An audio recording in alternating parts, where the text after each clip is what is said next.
عورت کے منہ میں ڈسچارج ہونا یہ بالکل حرام ہے، ناجائز ہے، گندگی ہے، اسلام میں اس کی قطعاً اجازت نہیں ہے۔ اور اگر ان ائمہ کا مذہب لیا جائے جو منی کو پاک سمجھتے ہیں، اس لیے میں یہ عرض کر رہا ہوں کہ بعض حضرات نے اس پہ فتویٰ دیا ہے کہ یہ چونکہ پاک ہے لہذا اگر یعنی کوئی شخص منہ میں بھی ڈسچارج ہو جائے تو یہ بھی جائز ہے۔ یہ 100% غلط فتویٰ ہے، اس لیے کہ جو حضرات اس کو پاک کہتے ہیں وہ بھی اس کو خبائث میں داخل کرتے ہیں، حرام چیزوں میں داخل کرتے ہیں۔ اس کا کھانا یا اس کا منہ میں ڈالنا وہ بھی جائز نہیں کہتے، تو اس لحاظ سے بھی یہ ناجائز ہے اور بہت ساری بیماریوں کا ذریعہ بھی ہے۔ دوسرا مسئلہ یہ ہے کہ اگر کوئی ڈسچارج نہیں ہوتا اورل سیکس کے ذریعے تو اس کا شرعی حکم کیا ہے؟ تو اس کا حکم یہ ہے کہ یہ انتہائی سخت درجے کا مکروہ ہے، ناپسندیدہ عمل ہے، اور اس کے سخت درجے کے مکروہ اور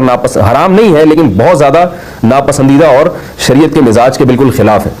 اور اسلامی کلچر میں اس کا کوئی تصور نہیں تھا۔ یہی وجہ ہے کہ فقہائے کرام کے ہاں اس چیز کا تذکرہ بہت ہی محدود پیمانے پر ملتا ہے۔ یہ اس کی علامت ہے کہ مسلمان معاشرہ اس چیز سے بالکل بھی واقف نہیں تھا کہ یہ کیا ہوتا ہے، تو یہ چیز غیروں سے آئی ہے، غیر مسلموں سے ہمارے معاشرے میں جو ان کی موویز دیکھ دیکھ کے، فحش فلمیں دیکھ دیکھ کے نوجوانوں میں اس چیز نے سرایت کیا، ورنہ یہ انسان طبی طور پر اس عمل سے بہت زیادہ نفرت کرتا ہے۔ کوئی بھی شریف الطبع آدمی ذہنی طور پر اس کے لیے تیار نہیں ہوگا۔ تو میں پھر بھی یہ کہہ رہا ہوں کہ بہرحال علماء اس کو ناجائز اور حرام نہیں سمجھتے، اس لیے کہ میاں بیوی ایک دوسرے سے جس طرح سے چاہیں استمتاع کر سکتے ہیں، لیکن سخت ناپسندیدہ بہرحال ہے اور مکروہ چیز ہے، اور اس قابل نہیں ہے کہ اس کی حوصلہ افزائی کی جائے۔ یہ اس کے بارے میں ہے کہ جب یعنی جو ہے وہ ادخال کیا جائے اس فم کے اندر، اس جو ہے مرد اس میں باقاعدہ جو ہے وہ تلفظ حاصل کرے، اگر ایسا نہ ہو بلکہ باہر سے استمتاع کیا جائے، جیسے بعض جگہ ایسا ہوتا ہے کہ کیا نام ہے عورت کو اس چیز سے گھن آتی ہے کہ وہ اپنے منہ میں اس گندگی کو لے کر جائے، تو پھر بعض شوہر زوجہ کو مجبور کرتے ہیں کسنگ وغیرہ پر، تو یہ کم درجے کی کراہت ہے، یعنی یہ بھی ناپسندیدہ تو ہے مگر یہ اس درجے کا مکروہ، اس درجے کا ناپسندیدہ نہیں ہے۔ دوسری بات یہ کہ یہ جو میں نے پوری ڈیٹیل بیان کی ہے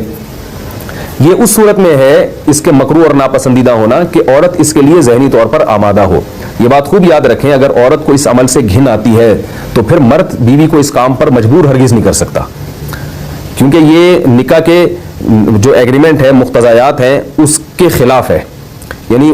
یہ اس میں داخل نہیں ہے۔ عورت اپنے آپ کو ہم بستری سے تو نہیں روک سکتی، مرد جب چاہے گا بیوی سے ہم بستری کر سکتا ہے، عورت کو اجازت نہیں ہے، لیکن خاص اس عمل سے عورت مرد کو روک سکتی ہے اگر وہ ذہنی طور پر اس کے لیے آمادہ نہیں ہے۔ یہ تو میں نے اورل سیکس سے متعلق کچھ فقہی احکام بیان کیے ہیں۔ دوسری بات یہ، اس کا بھی مسائل پوچھے جاتے ہیں کہ بعض مرد اپنی زوجہ کو مجبور کرتے ہیں غیر فطری طریقے سے ہم بستری کرنے پر، پچھلے راستے پر ہم بستری کرنے پر، تو یہ بات یاد رکھیں کہ ایسی صورت میں عورت پر اصل حکم یہی ہے کہ وہ ایسے مرد سے طلاق لے لے اور اس کو اپنے قریب نہ آنے دے، کیونکہ اس میں نقصان یہ ہوتا ہے کہ اگر عورت اس کام کی مرد کو اجازت دے دے تو کچھ وقت کے بعد اس کی اپنی نیچر تبدیل ہو جاتی ہے، اپنی فطرت بدل جاتی ہے اور اسے اسی اس غیر فطری کام میں لذت آنا شروع ہو جاتی ہے۔ تو اپنے آپ کو گندگی سے بچانا یہ بہت ضروری ہے، اور اگر وہ یہ سمجھتی ہے کہ طلاق کے بعد اس کے دوبارہ نکاح نہیں ہوگا، اس کی زندگی تباہ نہیں ہوگی، تو پھر سخت مجبوری میں اگر مرد اس کو دھمکیاں دیتا ہے مارنے کی یا طلاق کی، تو ایسی مجبوری میں پھر اللہ کی رحمت سے امید ہے کہ گناہ